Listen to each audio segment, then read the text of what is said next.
बृहस्पति यानी जुपिटर, उसके चांद यूरोपा के बारे में कई ऐसे खुलासे आजकल हो रहे हैं जो वैज्ञानिकों को चौंकने पर मजबूर कर दे रहे हैं।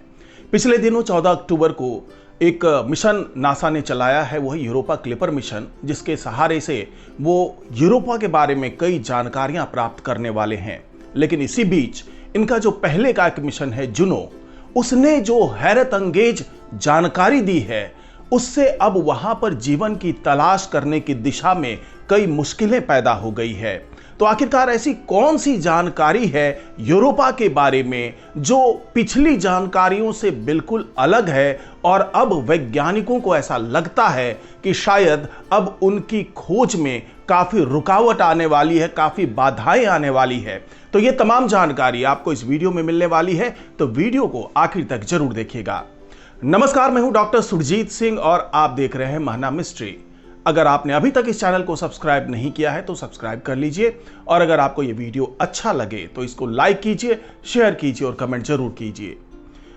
तो बृहस्पति का ये चांद यूरोपा, जिस पर दुनिया भर की निगाहें टिकी हुई है, क्योंकि इसके बारे में ये कहा जाता है कि इसकी मोटी बर्फ की चादर के नीचे जीवन मौजूद हो सकता है, और ये जीवन उस महासागर में मौजूद होगा जो उस मोटी बर्फ के नीचे मौजूद है।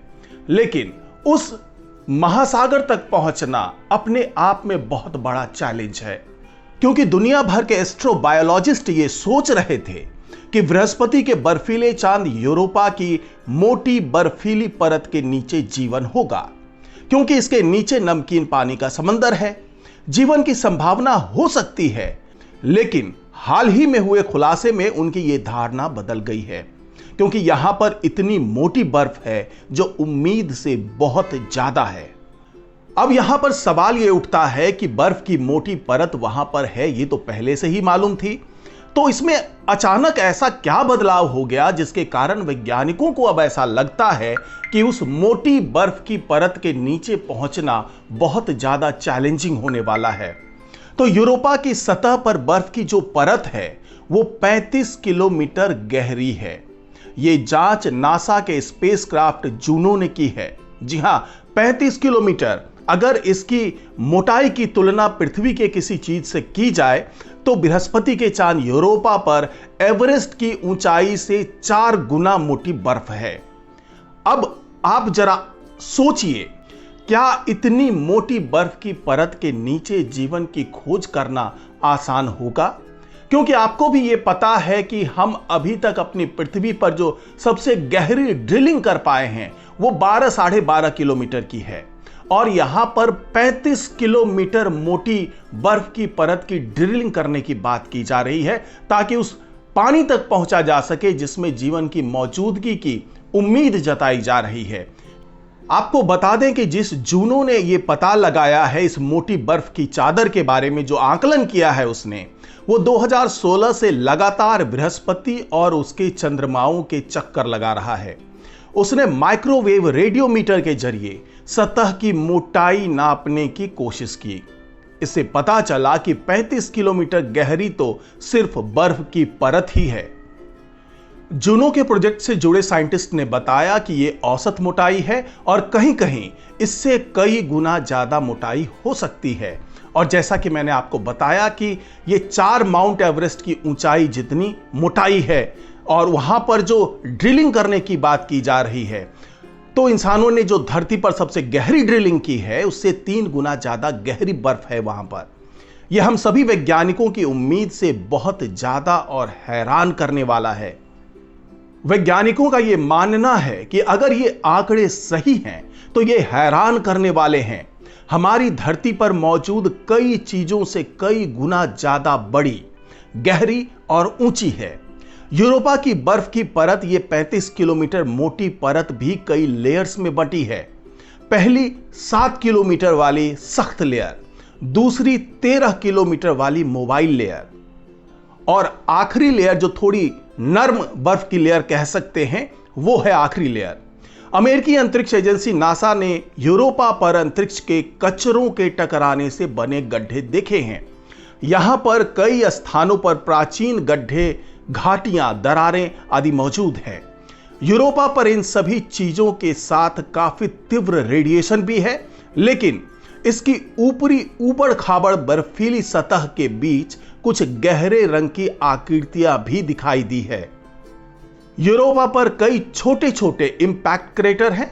वैज्ञानिकों को लगता है कि मोटी परत के नीचे से जो पानी निकलता है उससे जीवन के बाहर आने की भी संभावना है।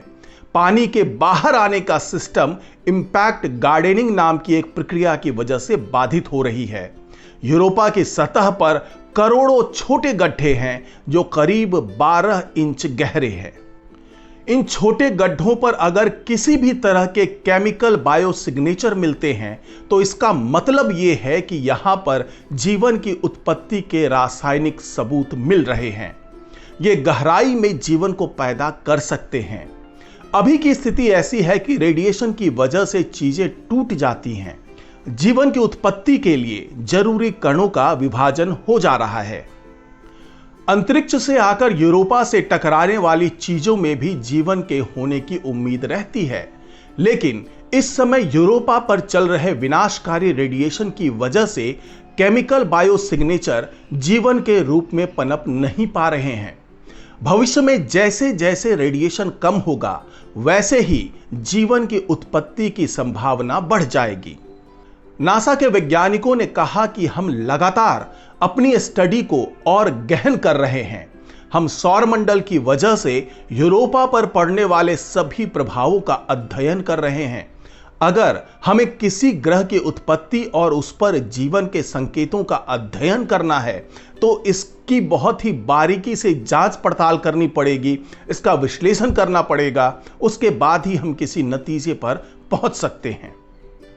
जूनो मिशन के इस खुलासे से वैज्ञानिक थोड़े नाउम्मीद जरूर हैं, थोड़े निराश जरूर है, लेकिन उनका यह मानना है कि जैसे जैसे हमारा यूरोपा क्लिपर मिशन वहां पर पहुंचेगा तो कुछ और नई जानकारियां उन्हें मिलेगी, क्योंकि जो जीवन की खोज की बात की जा रही है यह पहले से तय था कि चाहे वो यूरोपा क्लिपर मिशन हो चाहे जूनो हो, वो वहां पर सतह पर जाकर के कोई खुदाई नहीं करने वाला, उस सागर तक पहुंचने की कोशिश नहीं करने वाला है। मगर जीवन की खोज के लिए यह उम्मीद जरूर थी कि जो अंदर के महासागर से पानी बाहर की सतह तक पहुंचता है प्लम के तरीके से, तो वहां पर जीवन के अवशेष खोजे जा सकते हैं, वहां से सैंपल लिया जा सकता है और उन्हीं सैंपल के आधार पर यह तय किया जाएगा कि यूरोपा पर जीवन किसी स्वरूप में मौजूद है या नहीं। तो अभी भी वैज्ञानिकों ने अपनी उम्मीद नहीं छोड़ी है और ये जानने की कोशिश में लगे हुए हैं और उनकी अब सारी उम्मीद यूरोपा क्लिपर से जुड़ी हुई है और उन्हें लगता है कि यूरोपा क्लिपर से उन्हें कई ऐसी जानकारियां मिल सकती है जो आने वाले प्रयोगों के लिए, जो आने वाली पड़ताल के लिए, आने वाले शोध के लिए एक नई दिशा, एक नई रोशनी देने वाला है। तो आज की रिपोर्ट में फिलहाल इतना ही। नमस्कार।